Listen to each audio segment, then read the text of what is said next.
सुबह की पहली किरणों के साथ महल के अभ्यास मैदान में तलवारों की टकराहट गूंज रही थी।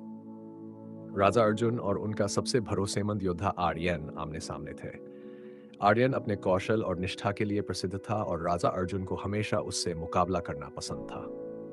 ठंडी हवा चल रही थी और सूरज की हल्की किरणें मैदान को सुनहरी चमक दे रही थी। चारों तरफ खड़े पेड़ इस अभ्यास को चुपचाप देख रहे थे। राजा अर्जुन हर बार पर ध्यान दे रहे थे। उनकी चालों में परिपक्वता और ताकत झलक रही थी। दूसरी तरफ आर्यन के हमले तेज और सटीक थे। दोनों के बीच का यह अभ्यास किसी युद्ध जैसा महसूस हो रहा था। कुछ समय बाद एक सेवक मैदान में दौड़ता हुआ आया। उसने झुककर कहा, महाराज, राजा केशव ने आपको बुलाया है। राजा अर्जुन ने तलवार रोकते हुए बिना उनकी ओर देखे जवाब दिया, कह दो, मैं अभ्यास में व्यस्त हूँ, बाद में आऊंगा। सेवक सिर झुकाकर चला गया, लेकिन थोड़ी देर बाद वह फिर लौटा और बोला, महाराज, राजा केशव ने कहा है कि यह बहुत जरूरी है। आ, भारत के राज्य वैशाली से संदेश आया है। राज्य वैशाली का नाम सुनते ही राजा अर्जुन के चेहरे पर हल्का गुस्सा दिखाई दिया। उन्होंने तलवार जमीन पर रखी और कहा, जाओ और कहो कि मुझे वक्त चाहिए। कुछ देर बाद राजा अर्जुन ने देखा कि उनके पिता स्वयं मैदान में आ रहे हैं। उनकी मौजूदगी से माहौल गंभीर हो गया। राजा अर्जुन ने तलवार नीचे रख दी और आर्यन से कहा, यहीं रुको। आर्यन सिर झुकाकर पीछे हट गया। राजा अर्जुन अपने पिता के साथ बैठक कक्ष में पहुंचे। वहां एक सेविका उनकी देखभाल करने के लिए दौड़ी। वह उनका पसीना पोंछने और पानी देने की कोशिश करने लगी। लेकिन जैसे ही सेविका ने तौलिया उठाया, राजा अर्जुन ने उसे झटके से अपने हाथ में ले लिया। उनके चेहरे पर गुस्सा साफ झलक रहा था। जाओ। उन्होंने सख्त आवाज में कहा। सेविका डर गई और जल्दी से वहां से चली गई। राजा अर्जुन ने गहरी सांस ली और अपने पिता की ओर देखा, जो गंभीरता से उन्हें देख रहे थे। राजा केशव का चेहरा चिंता से भरा हुआ था, जबकि राजा अर्जुन बिल्कुल शांत और निश्चिंत लग रहे थे। उन्होंने हल्की मुस्कान के साथ पानी का गिलास उठाया और आराम से अपनी जगह पर बैठ गए। भारत के राज्य वैशाली से फिर संदेश आया है पिताजी? अर्जुन ने हल्के से पूछा। राजा केशव ने सिर हिलाते हुए गंभीर स्वर में कहा, हाँ अर्जुन, वे हमारे द्वारा गठबंधन तोड़ने से नाराज हैं।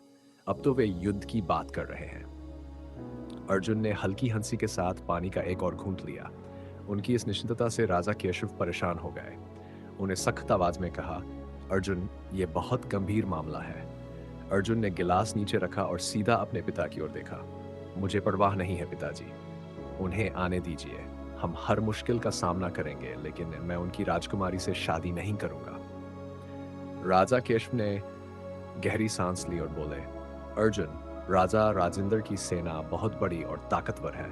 हमें यह हल्के में नहीं लेना चाहिए।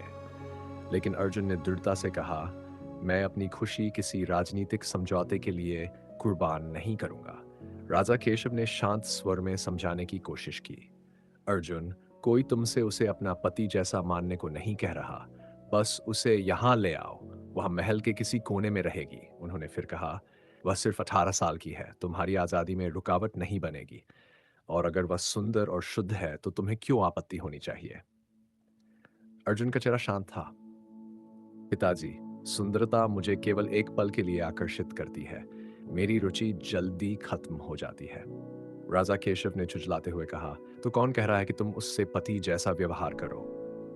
तुम उसे अपनी दासी बना सकते हो और शायद वह तुम्हारा वारिस भी दे सकती है। वह शाही खून से है।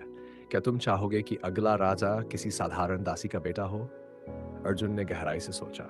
यह सच था कि अगर राजकुमारी उनकी दासी बन जाए तो विवाह का दबाव कम हो जाएगा और शाही वंश भी बना रहेगा। लेकिन अर्जुन के मन में वैशाली जाने का विचार ठीक नहीं लग रहा था। फिर उनकी नजर मैदान में खड़े आर्यन पर गई। आर्यन पूरी तरह एक राजा की तरह दिख रहा था। अर्जुन को एक योजना सूझी। क्यों न अपनी जगह आर्यन को भेजा जाए। आर्यन ताकतवर, सुंदर और आत्मविश्वासी था। कोई भी उसे राजा अर्जुन समझने की भूल कर सकता था। अर्जुन ने यह योजना राजा केशव को बताई। शुरुआत में राजा केशव ने इसे खतरनाक बताया, लेकिन अर्जुन के अडिग विश्वास ने उन्हें मानने पर मजबूर कर दिया। पिता और पुत्र ने एक गंभीर समझौता किया। दोनों जानते थे कि यह जोखिम भरा है, लेकिन राजी के लिए यह जरूरी था। फैसला होते ही अर्जुन ने सेवकों को आदेश दिया, आर्यन को यहां बुलाओ। सेवक तुरंत आदेश पूरा करने निकल गए। अर्जुन पूरी तरह तैयार थे अपनी योजना को सफल बनाने और जो भी परिणाम हो उसका सामना करने के लिए।